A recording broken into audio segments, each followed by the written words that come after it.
Tout à fait exceptionnel, Tifauge a l'art de remonter le temps, au son des tic-tac et du cliquetis des engrenages.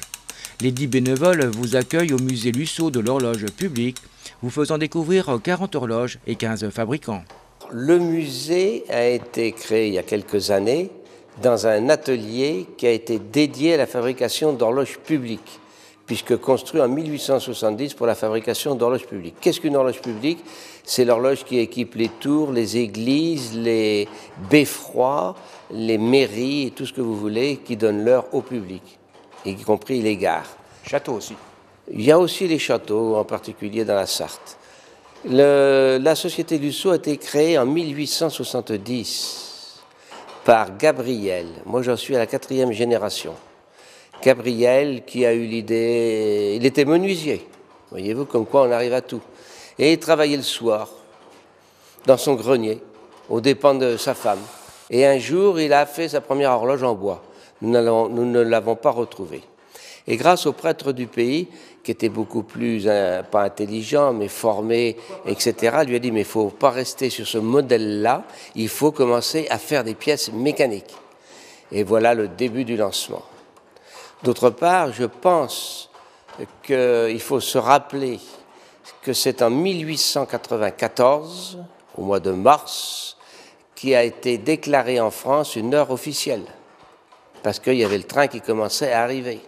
Il y avait des heures différentes. Si vous passiez à Brest ou à l'est de la France, Strasbourg, il pouvait y avoir 2 heures de décalage. Donc il fallait une heure officielle. Alors est-ce que ça a été le début du lancement de sa fabrication, malgré les autres fabricants qu'il y avait en France? C'est peut-être cela aussi. Et Gabriel avait une grande dévotion à la Vierge. Donc sa première horloge, il l'a offerte à Lourdes. Elle a été détruite, on ne sait pas où elle est. Mais par contre, le carillon que vous entendez à Lourdes maintenant était de fabrication Lusso.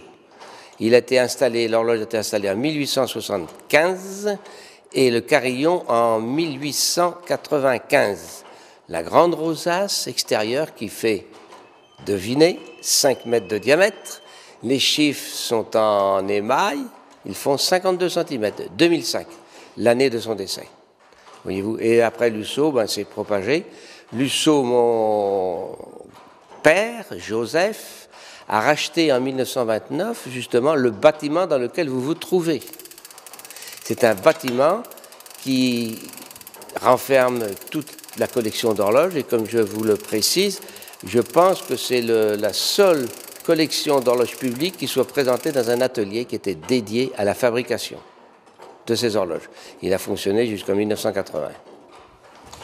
Un petit retour, vous avez dit qu'à cette époque-là, au début, il fallait qu'il y ait une heure qui soit universelle, tout au moins en France. Comment faisiez-vous pour que chaque pendule, chaque horloge, chaque montre puisse exactement être à l'heure indiquée? Ah, c'est une très bonne question. Il faudrait que je me penche pour la creuser. Voyez-vous, il faut se remettre quand même dans les années 1870. Oui, bien sûr. On n'est pas à 5 minutes près, 10 minutes près. Il faut savoir que les horloges auparavant, elles avaient quelquefois des décalages de 1 heure, de 2 heures dans la journée, mais nous avions une petite indication de l'heure. Les gens avaient une petite indication de l'heure. Et là, l'heure officielle, ça commençait à venir parce qu'il y a eu quand même les méridiens de Paris, puis après le méridien de Greenwich, qui commençaient à donner les heures. Sans oublier le cœur des horloges, les engrenages.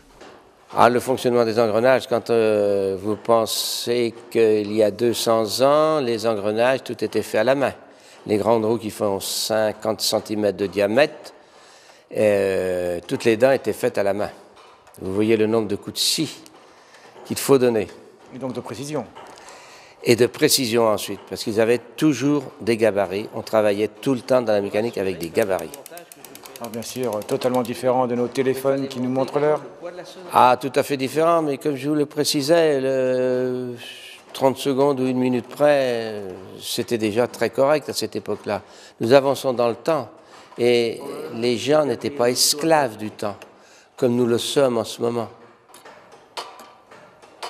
Il faut savoir aussi que lorsqu'ils installaient une horloge, dans la fin du siècle 19e et début 20e, l'horloge était réceptionnée par monsieur le maire et son conseil municipal. Ils montaient tous dans le clocher. Il fallait qu'il y ait une présentation exceptionnel. Et je vais vous faire voir les petits détails qu'ils avaient fait. Des liserés en argent, des liserés en feuilles d'or, de façon que ça flatte à l'œil. Et je pense qu'il n'y avait pas une publicité comme maintenant, donc c'était le bouche à oreille. Vous êtes à Clisson, dont nous avons les 2 installations des églises. Il y a la commune d'à côté, Valette, qui voulait acheter une horloge. Je suppose que monsieur le maire ou le délégué responsable de la ville de Valette demandait à son collègue de Clisson: qu'est-ce qui t'a fait de ton horloge? En es-tu satisfait? Est-ce que la qualité est belle? Est-ce que la présentation était bonne? Et voilà, et c'était parti. Et c'est pour ça que Lussault, de 1870, où il a fabriqué quelques horloges, à la fin du siècle, il en a fabriqué des centaines, et jusqu'en 1970, nous en avons fabriqué des milliers. Nous étions pratiquement, après la guerre, le seul fabricant et le plus grand fabricant d'horloges publiques. Exportation dans le monde entier, Japon, Afrique ou même États-Unis. Le musée de l'atelier à remonter le temps vous accueille toute l'année sur rendez-vous. Pendant le marché de Noël, Louis-Michel Lussault vous reçoit samedi 9 décembre de 14 h à 19 h en entrée libre.